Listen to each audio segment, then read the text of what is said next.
Wrap yourself in something warm tonight. Pull the blanket a little higher. Feel the weight of it. The softness against your skin. Because outside, the air is different.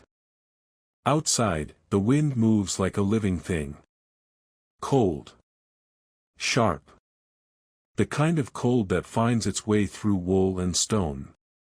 But here, you are safe. Here, there is only warmth, and my voice, and the story I'm about to tell you. A story from a place where winter is not a season, but a presence. A story from Norway. Norway. The land of fjords and shadows. Where mountains rise like the spines of sleeping giants. Where the sea carves deep wounds into the earth, and fills them with dark water. Where the light, in November, is a fleeting thing, a ghost that visits for only a few hours, before the darkness returns. This is a land that knows cold. Not the cold of a winter's evening. But the cold of glaciers. Ancient. Eternal. The cold that has been here longer than memory. Longer than language. Bergen. A city on the western coast. Known, even then, as the rainiest place in all of Europe. In 1970, Bergen was a city of cobblestones and wooden houses. Of narrow streets that climbed the hillsides like veins. Of harbor mist and ship horns echoing across the water. Imagine the sound of rain there. Not a soft rain. But a rain that falls with purpose.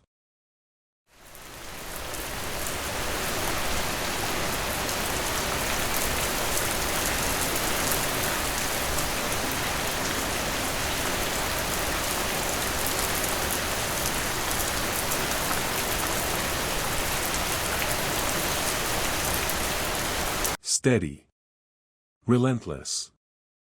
The sound of it on the cobblestones, a rhythm older than the city itself. Tap. Tap. Tap. The sound of it on the windows of the old shops. On the tin roofs of the fishermen's sheds. On the black umbrellas carried by women in wool coats, heads bowed against the wind. The sky in Bergen, in November, is not blue. It is not even gray. It is the color of wet slate. Of smoke.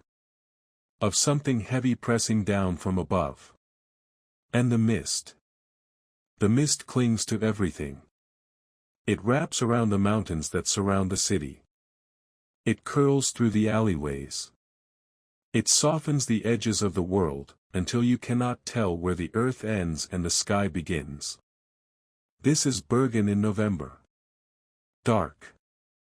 Wet. Beautiful in its melancholy. But just beyond the city, there is a valley.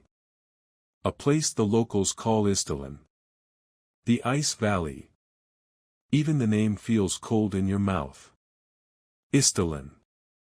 Say it softly. Isdalen. It is not far from Bergen, perhaps 20 minutes by car, a little longer on foot. But it feels like another world. The valley sits in the shadow of Mount Oricon. Surrounded by steep walls of granite. By moss-covered boulders the size of houses. By trees that grow twisted and low, as if bowing before the wind. There is no road through Isdalen. Only a narrow hiking trail. Muddy in the rain. Frozen in the winter. It is a place where few people go. Not because it is forbidden. But because it feels uninviting. The silence there is not peaceful. It is the silence of a place that does not want to be disturbed. The rocks are slick with moisture. The ground is soft with moss.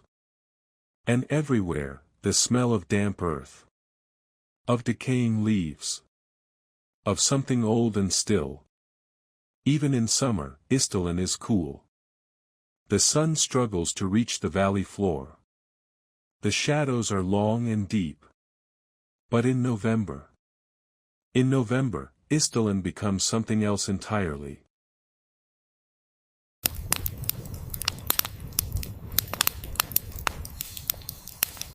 The mist settles into the valley like a living thing. It pools between the rocks. It drifts through the bare branches of the trees. And the cold. The cold rises from the ground. From the stones. From the very bones of the earth. This is not a place where people linger. This is a place you pass through. Quickly. Quietly. A place that keeps its secrets. November 29, 1970. A Sunday. The light is already fading, though it is only mid-afternoon. The rain has stopped, but the air is still heavy with moisture. The ground is half frozen, crunching softly underfoot. A father and his two young daughters are hiking through Isdalen. A weekend walk. Nothing unusual.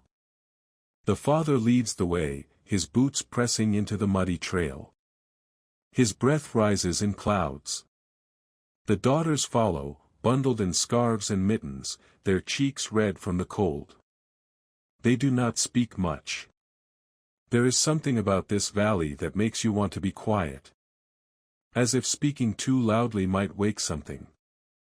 They walk deeper into Isdalen. Past the moss-covered stones. Past the twisted trees. Past the places where the mist gathers thickest. And then. The father stops. He tilts his head. There is a smell in the air. Faint. Strange. Like something burning. But not wood. Not leaves. Something else.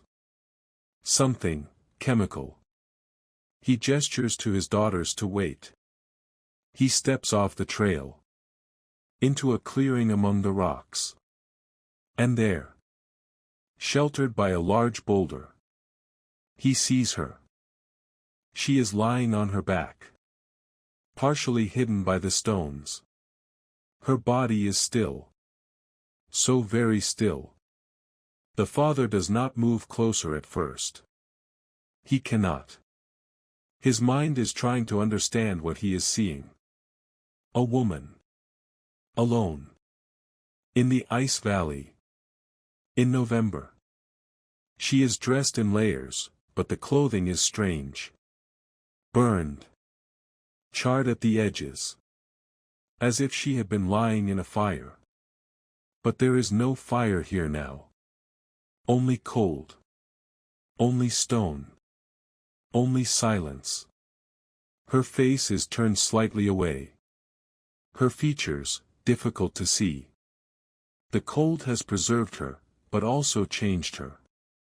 Made her look like something carved from wax. Something not quite real. Around her, scattered on the rocks. Objects. Placed carefully. Too carefully. A piece of jewelry. A ring.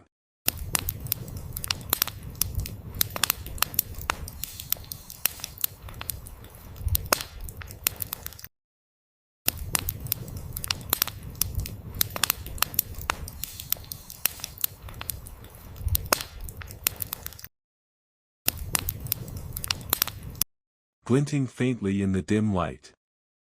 Set on a flat stone, as if arranged with intention. Bottles of water. Unopened. Standing upright in the moss. A watch. Lying face up. Its hands frozen at a time that means nothing now. The father's breath comes faster. His heart is pounding. He takes a step back. Then another. He calls to his daughters to stay where they are. Not to come closer. Not to see. He turns. He runs back toward the trail. Back toward the city. Back toward help. But the woman remains. In the ice valley. Surrounded by stone and silence. The mist curls around her. The cold presses down. And the secrets she carried. The secrets of who she was. Of why she came here. Of what happened in this dark, lonely place. Those secrets are frozen now. Locked in the granite. Locked in the ice. Waiting. Close your eyes now. Let the warmth hold you. Let the cold of Isdalen stay where it belongs, far away. Tomorrow, we will return to that valley. We will follow the investigators as they walk the frozen trail. As they try to make sense of what they find. As they begin to unravel the mystery of the woman, who had no name. But for now, rest. Let the snow fall softly in your mind. Let the rain tap gently against the window. And sleep.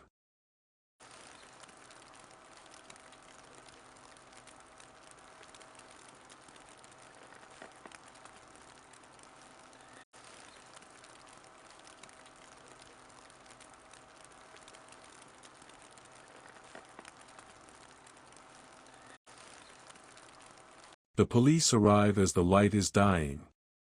Their vehicles cannot reach the valley floor. So they walk. Down the muddy trail. Past the twisted trees. Into the mist. Each step measured. Careful. The sound of their boots, soft and rhythmic against the frozen ground. Crunch. Crunch. Crunch. Like a heartbeat. Like the ticking of a clock. The rain has returned. Not heavy. But steady. It falls on their shoulders. On the hoods of their coats. It beads on the cameras they carry, old box cameras with metal cases that catch the fading light. One investigator slips on the wet moss. Catches himself. Breathes out slowly.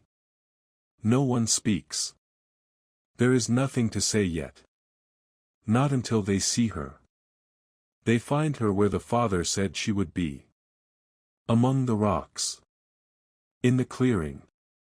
The scene is photographed from every angle. The flash of the cameras, sudden and harsh in the gray afternoon. Each flash freezing a moment. A piece of jewelry on a stone. A bottle of water standing in the moss. The woman herself, still and silent. But it is not the body that troubles them most. It is everything else. The strangeness of it. The careful arrangement. As if someone had staged a scene. Or erased one.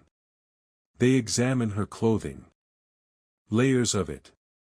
A dress. A cardigan. Undergarments. All of good quality. European styles. But burned. Charred at the edges. The fabric stiff with soot and melted fibers. One investigator carefully turns over the collar of the dress. Looking for what should be there. A label. A brand. A country of origin. But there is nothing. Only a small, precise cut. Where a label should have been. He checks the cardigan. The same. The undergarments. The shoes. Every single item. Every label, removed. Cut away with scissors or a blade. Deliberately. Methodically. Who does this? Who removes every trace of where their clothing came from? Every thread of identity? Imagine that for a moment. Sitting in a quiet room. With scissors in your hand. Going through your suitcase. Cutting out every label. Every tag. Every mark that says where you bought something, where it was made, what size you wear. It would take time. Patience. It would require intention. A plan. This woman, whoever she was, did not want to be known. She had erased herself. Piece by piece. Thread by thread. The investigators searched the area around her body, looking for anything that might tell them who she is. A purse.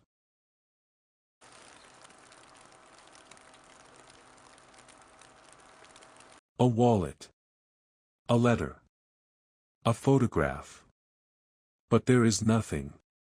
Nothing with a name. Nothing with an address.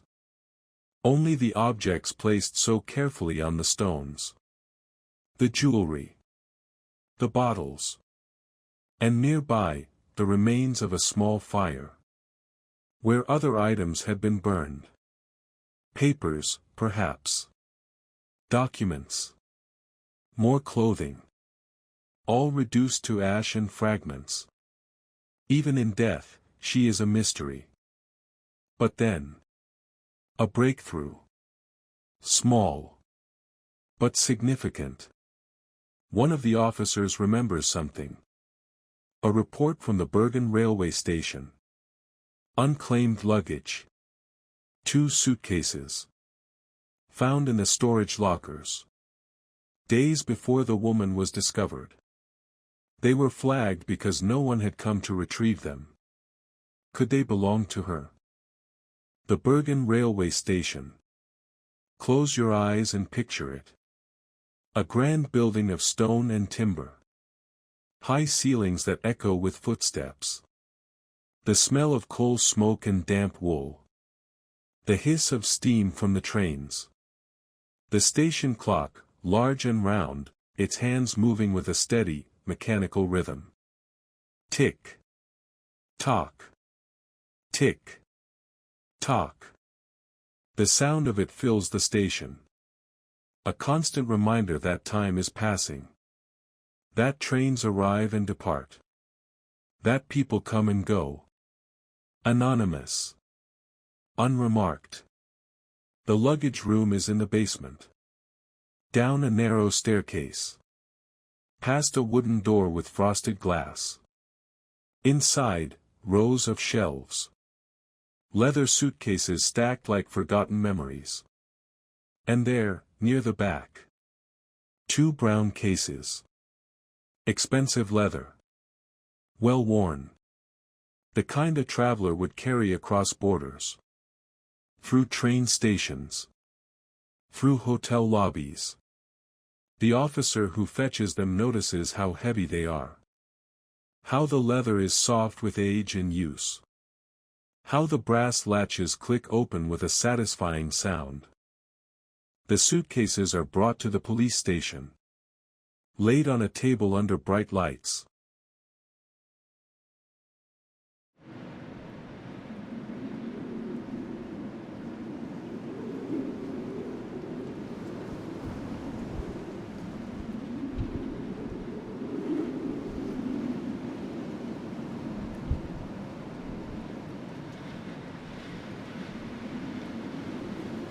Investigators gather around.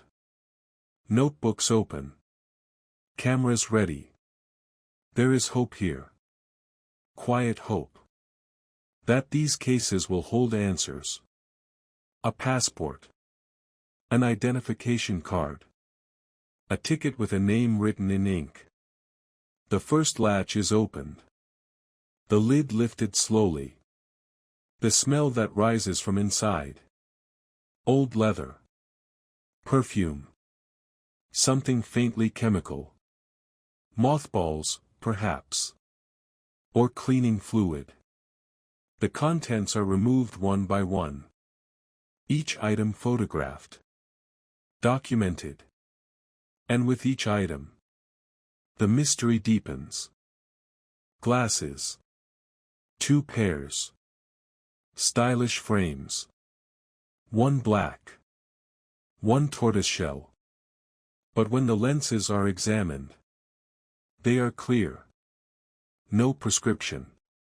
Just plain glass. Glass is worn not to see better, but to be seen differently. To alter a face. To suggest a different person. Clothing. More dresses. More undergarments. And again, every single label removed. Cut away with the same precision. The same care. Not a single tag remains. Nothing to indicate where these items were purchased. Or when. Or by whom. Coins. Scattered in a small leather pouch. Belgian francs. Swiss francs. British pounds. German marks. Norwegian kroner. Not souvenirs. But currency. The kind you carry when you travel frequently. When you cross borders. When you move between countries like a shadow. Clothing. More dresses. More undergarments. And again, every single label removed. Cut away with the same precision. The same care. Not a single tag remains. Nothing to indicate where these items were purchased. Or when. Or by whom. And then. At the bottom of the second suitcase. Wrapped in a silk scarf. A notebook. Small. Black leather cover. The pages filled with writing. But not words. Codes. Sequences of letters and numbers. Written in blue ink. Some entries are just a few characters. B 32. L 17. R 4. Others are longer, more complex. Alexia 258. Vera 11-3. Names, perhaps. Or places. Or something else entirely. The handwriting is neat. Controlled. The hand of someone who writes often. Who keeps records. Who plans. But what do these codes mean? Meeting places. Train schedules. Safe houses. No one knows. The investigators sit back. They look at the items spread across the table. The wigs. The glasses. The coins from 5 different countries. The notebook with its cryptic entries. And slowly. Quietly. A theory begins to form. Whispered at first. In the hallways of the police station. Over coffee in the morning. In the quiet moments before sleep. A theory that feels almost too dramatic. Too cinematic. But a theory that fits. It is 1970. The Cold War is not a distant concept. It is real. Present. A world divided between East and West. Between ideologies and suspicions. A world where people move in shadows. Where borders are crossed with false names and careful lies. Where information is currency. And secrecy is survival. Could this woman with no name, with her disguises and her codes, with her ability to erase every trace of herself, could she have been a spy? An agent moving between countries? Gathering information? Passing messages? Living a life built on false identities and careful plans? The idea sounds like fiction. Like something from a novel. But the evidence whispers that it might be true. In the station, the clock continues to tick. Tick. Tock. Tick. Tock. Outside, the rain falls. Steady. Relentless. And in the ice valley. The place where she was found. The mist gathers once more. Curling around the stones. Filling the spaces between the rocks. Keeping secrets. The investigators know they have uncovered something significant. But also something profoundly frustrating. Because for every answer, there are 10 more questions. Who was she? Where did she come from? Why did she come to Bergen? And most haunting of all,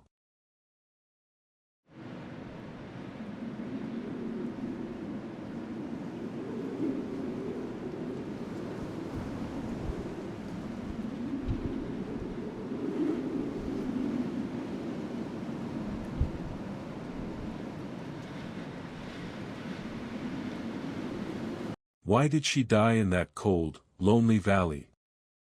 These questions hang in the air. Unanswered. Perhaps unanswerable. Let your mind rest now. Let the mystery settle like snow. Tomorrow, we will follow her final days. The hotels she stayed in. The names she used. The trail she left behind. But for tonight, breathe slowly. Feel the warmth around you. And let the sound of the rain carry you towards sleep.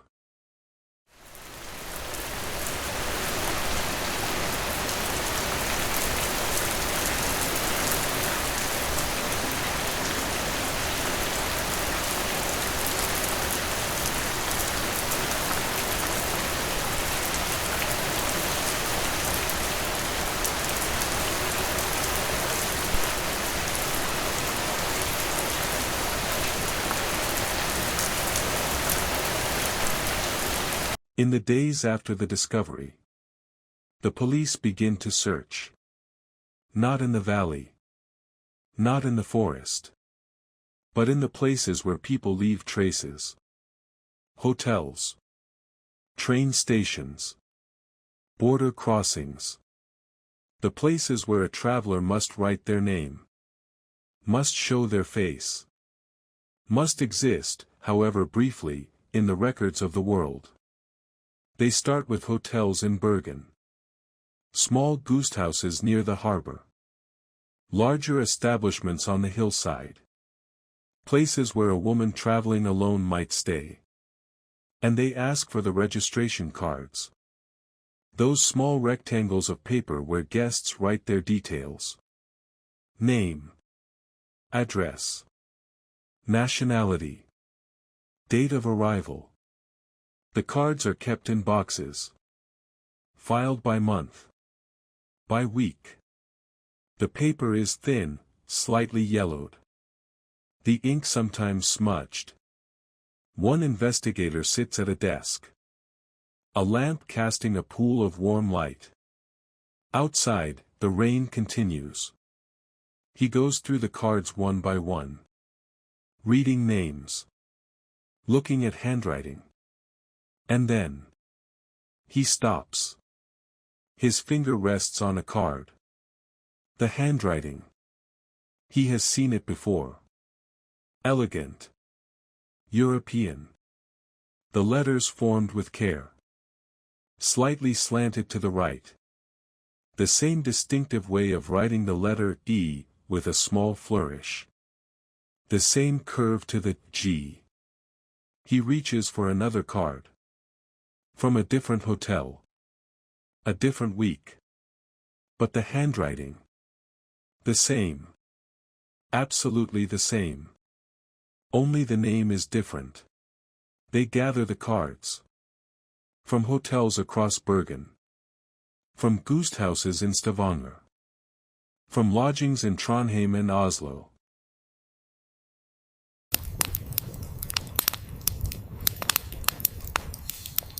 And a pattern emerges. One woman. One distinctive hand. But 8 different names. 8 different identities. Like masks worn and discarded. Let me tell you the names she used. Say them softly. Let them hang in the air like smoke. Genevieve Lancier. Belgian, she claimed. From Brussels. The name signed in a hotel in Bergen on November 23. Claudia Tielt. Also Belgian. The name used in Stavanger. The handwriting unmistakable. Alexia Zarnamerches. French. From Paris, according to the registration card. Checked into a small guest house near the fjords. Vera Jarl. German. From Stuttgart. Stayed only one night before moving on. Fenella Lorch. Another German identity. This name used twice. In different cities. Weeks apart. Elizabeth Lean Hoifer. Belgian again.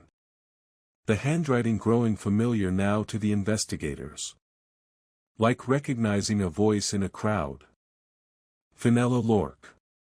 A variation on an earlier name. Almost the same. But not quite. Claudia Nielsen. Norwegian, this time. The boldest disguise. Claiming to be a local. 8 names. 8 identities. 8 different nationalities woven through them like threads. Belgian. French. German. Norwegian. She shifted between countries as easily as changing clothes. As easily as putting on a wig. But beneath all these names. The same hand. The same woman. The same ghost moving through Norway's cities and towns. Who was she? Truly. Beneath the names, beneath the disguises, who lived inside that careful, methodical mind? No one knew. No one could say. She was everyone. And she was no one. The black notebook. Remember it? The one found in her suitcase. With its codes and numbers written in blue ink. The investigators spend days with it. Linguists are consulted. Cryptographers brought in quietly. Is it a cipher? A code used by intelligence services? Messages hidden in plain sight? But slowly. Patiently. The pattern reveals itself. And the truth is both simpler and stranger than they expected. It is not a spy's code. It is a travel log. The letters. They are abbreviations. Initials of cities and towns. B for Bergen. S for Stavanger. O for Oslo. P for Paris. L for London. The numbers. They are dates. Arrival and departure. How long she stayed. When she moved on. The notebook is a map of her movements. A chronicle written in shorthand. And when the investigators reconstruct it. When they plot her journey on a map of Europe.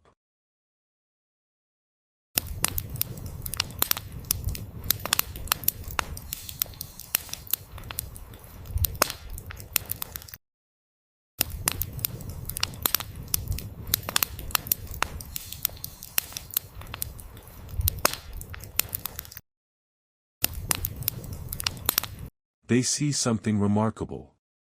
She had been everywhere. Bergen. Oslo. Stavanger. Trondheim. Paris.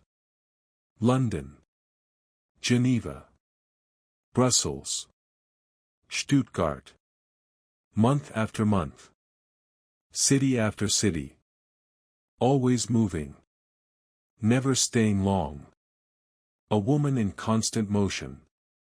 Like water flowing downhill. Like wind that cannot be caught. But why? Why this endless travel? Why the false names? Why the careful erasure of every label, every trace?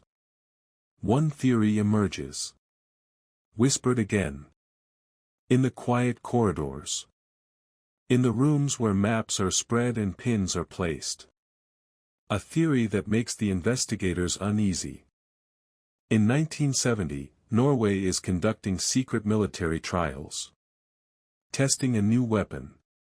The Penguin missile. An anti-ship missile. Cutting-edge technology. The trials are held in remote areas along the coast. Restricted zones. Guarded. Classified. The details are not shared with the public. Not announced in newspapers. These tests are meant to be secret. And yet, when the investigators plot the woman's travels, when they look at the dates in her notebook, they notice something. Her movements. They align. She was in Stavanger when trials were conducted nearby. In Bergen when tests were scheduled off the coast. In Trondheim during exercises in the northern fjords. Coincidence? Perhaps.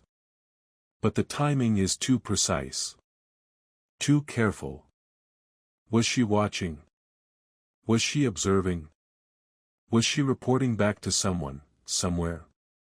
The thought hangs in the air. Heavy. Uncomfortable. Because if it is true, if she was gathering intelligence on Norway's military secrets, then her death was not a private tragedy. It was something else entirely. But the woman herself remains elusive. Even with all these details. Even with the names and dates and coded travels.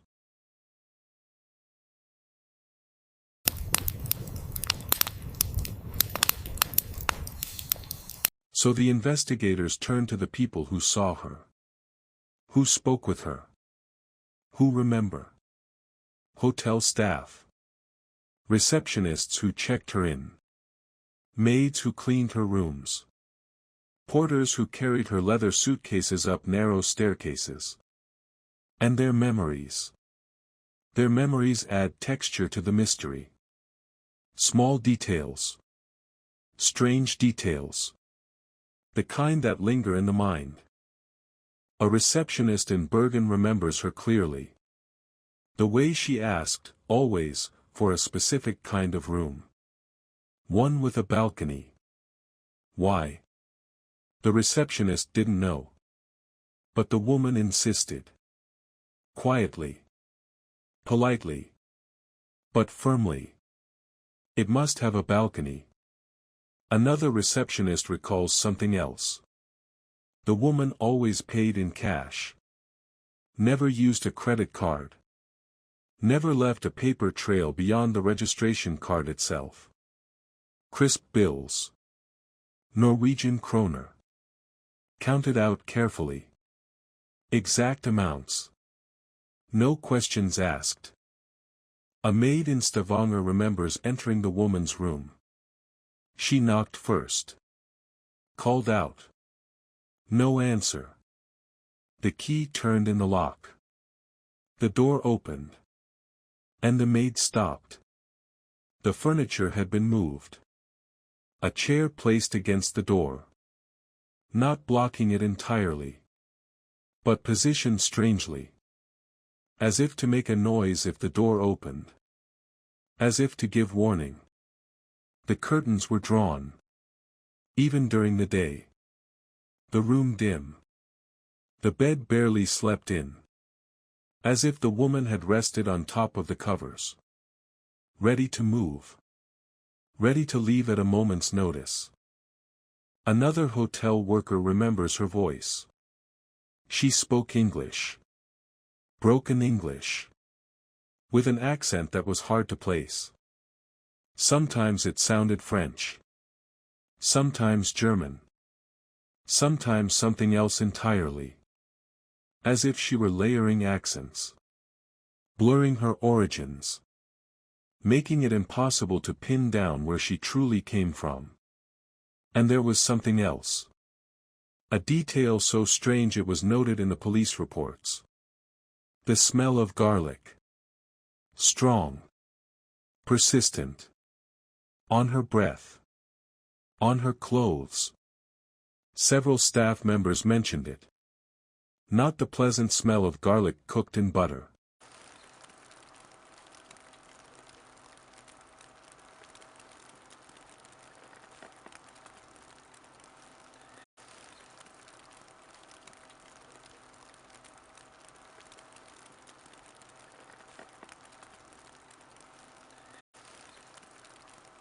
But raw garlic. Pungent. Medicinal. Why? Was she ill? Did she believe in some folk remedy? Or was it another layer of disguise? Another detail meant to be remembered, while everything else was carefully forgotten. And one more thing. The most telling detail of all. Every person who interacted with her said the same thing. She seemed afraid. Not panicked. Not frantic. But watchful. Always aware of her surroundings. Always glancing toward doors and windows. Always ready to move. One porter described it perfectly. He said, "She was like a bird that knows the cat is near. Listen to the rain now. Feel the warmth of your blanket. You are safe here." But imagine being her. Moving from city to city. Name to name. Never resting. Never trusting. The sound of footsteps in a hotel corridor making your heart race. The rustle of a newspaper in a train station drawing your eye. The constant, exhausting vigilance of a life lived in shadows. What was she running from? Or what was she running toward? The investigators trace her final days. Her last hotel in Bergen. The last name she signed. The last morning she walked out into the rain. Carrying nothing. Leaving her suitcases behind.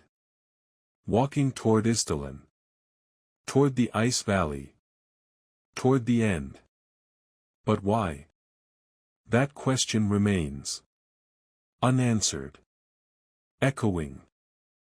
Rest now. Let your breathing slow. Tomorrow, we will walk with her one last time. Into the valley. Into the cold. Into the silence that has no end. But for now, close your eyes. Let the mystery drift away like mist. And sleep.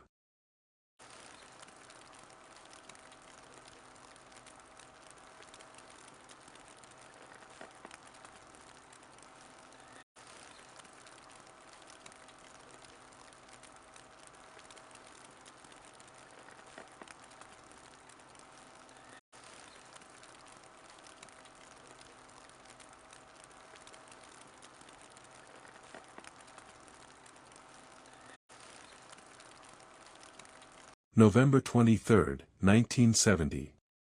Morning. The last morning. She walks down the narrow staircase of the hotel. Her footsteps soft on the wooden steps. She is dressed simply. A coat. A scarf. Sensible shoes for walking. She carries nothing. No suitcase. No bag. Only herself. The receptionist looks up as she approaches the desk. Watches as the woman signs out. One final signature. One final name. The pen moves across the paper with the now familiar flourish. And then she hands back the key. A small brass key. It clicks softly as it's placed on the wooden counter.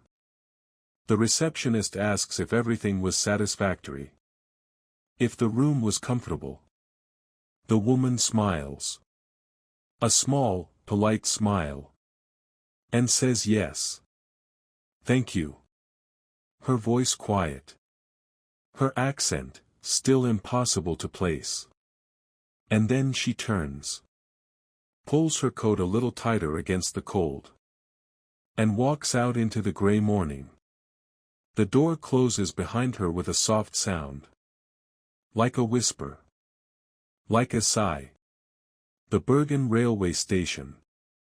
She is seen there. One last time. Standing near the platform. Not waiting for a train. Not checking a schedule. Just, standing. Looking out toward the mountains that rise beyond the city. The mist is thick that morning. It wraps around everything. Softening the edges. blurring the boundaries between earth and sky. A porter notices her. Remembers her. Because she stands so still. Like someone saying goodbye. Not to a person. But to a place. To a moment. And then. She walks. Into the fog. Into the gray morning. Toward the edge of the city. Toward the mountains. Toward Isdalen. And no one sees her again. Not alive. What happened in those final hours? What did she feel as she walked the trail? As she climbed higher into the valley? As the city disappeared behind her and the silence of the ice valley surrounded her? No one knows. No one can know. The valley keeps its secrets. There are theories, of course. Shadows of possibilities. Some believe she was silenced. That her work, whatever it was, had made her a target. That someone followed her into that cold valley. That her death was not her own choice. But there is no evidence of another person. No footprints but hers. No signs of struggle.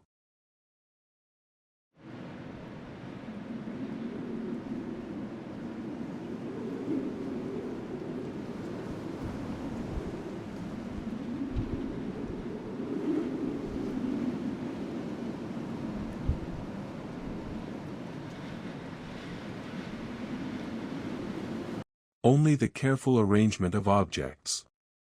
The jewelry placed on stone. The bottles of water. As if she were creating a scene. A final tableau.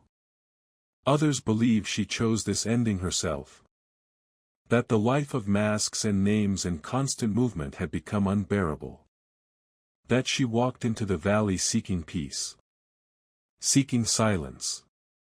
That she chose the cold embrace of nature over the suffocating weight of her secrets. Perhaps she felt safest there. Among the rocks. Among the mist. Far from cities and questions and eyes that watched. But we cannot know. The truth died with her. In the ice valley. In November. Under the gray Norwegian sky. 3 months pass. Winter deepens. The snow falls thick in the mountains. The valley is buried. Silent. White. And in February. February 1971. She is buried. Not in the valley. But in a cemetery on the outskirts of Bergen. A Catholic cemetery. In a Protestant land. Because someone decided she should have a religious service. Though no one knew if she was Catholic. Or what she believed. Or who she prayed to, if anyone at all. The funeral is on a rainy day. Of course it is. This is Bergen. It is always raining. The rain falls on the cemetery. On the gravestones. On the priests who stand with their prayer books open. On the 18 police officers who attend. 18. Standing in dark coats. Hats pulled low. They are the only ones there. No family. No friends. No one who knew her name. Her real name. The name she was born with. The name her mother called her. That name is lost. Perhaps forever. She is laid to rest in a zinc coffin. Gray. Sealed. Heavy. The coffin is lowered into the earth. The rain patters against the metal. A hollow sound. Like fingers tapping. Like someone asking to be let in. The priest speaks prayers in Latin. Words that rise into the rain and dissolve. Requiem aeternam dona ei, Domini.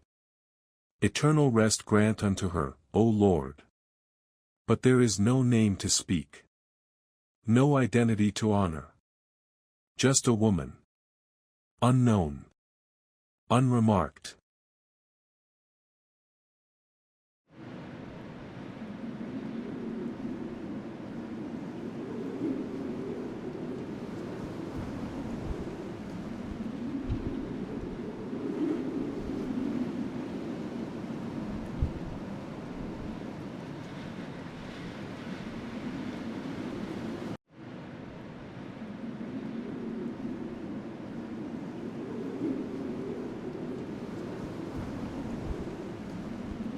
A mystery wrapped in zinc and buried in the rain. The grave is marked. But not with a name. Only a number. A reference. A placeholder for someone who no longer exists. Who perhaps never existed. Not in the way we understand existence. Not with roots and history and a place to call home. She was smoke. She was mist. And now she is memory. Fading. But let us leave the cemetery now. Let us step away from the rain and the zinc and the unanswered questions. Let us walk. Away from the city. Away from the grave. Back toward the wild places. The places where Norway shows its true face. Night is falling. The sky deepens to indigo. To navy. To black. And we find ourselves standing at the edge of a fjord. Deep. Ancient. Carved by glaciers that moved like slow rivers of ice. Thousands of years ago. The water is dark. So dark it looks like glass. Black glass. Perfectly still. Not a ripple. Not a wave. The mountains rise on either side. Tall. Silent. Their peaks touched with snow. Their faces shadowed. And above. Above, the sky begins to glow. Softly at first. A pale green shimmer. Like light filtering through deep water. The aurora borealis. The northern lights. They dance. Slowly. Gracefully. Ribbons of green and silver. Flowing across the sky like silk in wind. Shifting. Pulsing. Breathing. And the fjord. The fjord reflects it all. The lights. The stars. The mountains.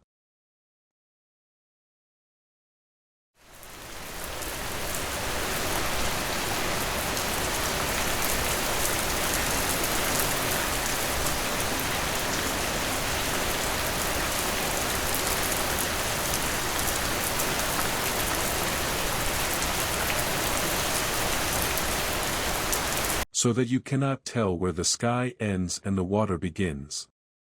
Everything is doubled. Everything is mirrored. Heaven and earth meeting in perfect stillness. Breathe slowly now. Feel the cold, clean air filling your lungs. Feel the silence. Not an empty silence. But a full one. The silence of mountains that have stood for millennia. The silence of water so deep it has never seen the sun. The silence of ice forming in the high places. Slow. Patient. Eternal. This is the silence that holds secrets. That keeps promises. That asks nothing. Expects nothing. Only exists. Complete. Unchanging. The woman in the valley. She is part of this now. Part of the mountains. Part of the ice. Part of the eternal cold that preserves. Her mystery is safe. Locked in the granite. Held in the frozen ground. No one will disturb it. No one can. The valley has accepted her. The ice protects her. And perhaps that is enough. Perhaps she found what she was looking for. Peace. Silence. A place where no one asks for names. Where no one demands answers. Where you can simply be. Anonymous. Unknown. Free. Look at the fjord. Look at how still the water is. Like a mirror. Like glass. The lights above reflected perfectly below.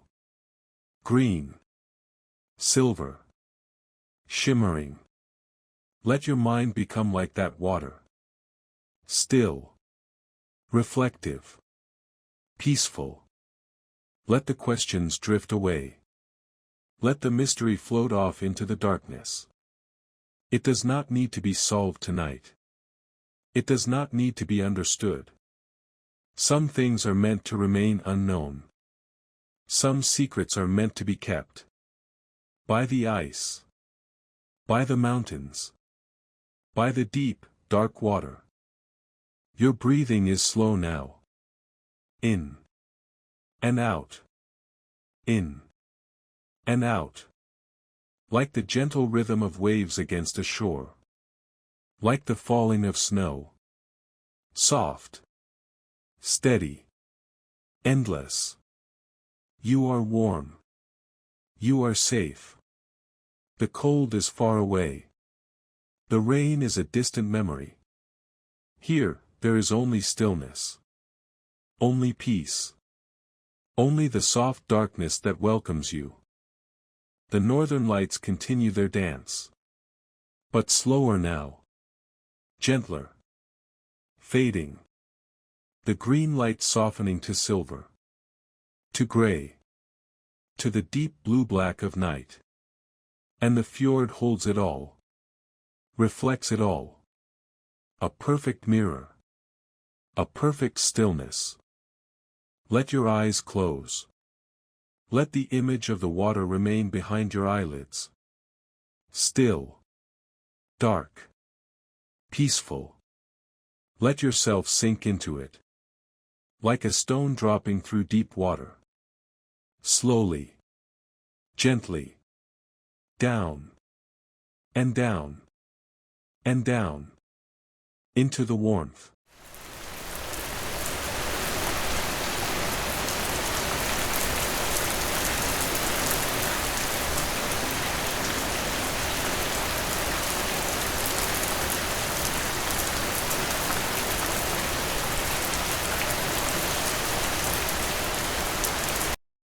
Into the darkness. Into sleep. The mystery is safe. The ice protects it. You can rest now. You can let go. You can sleep.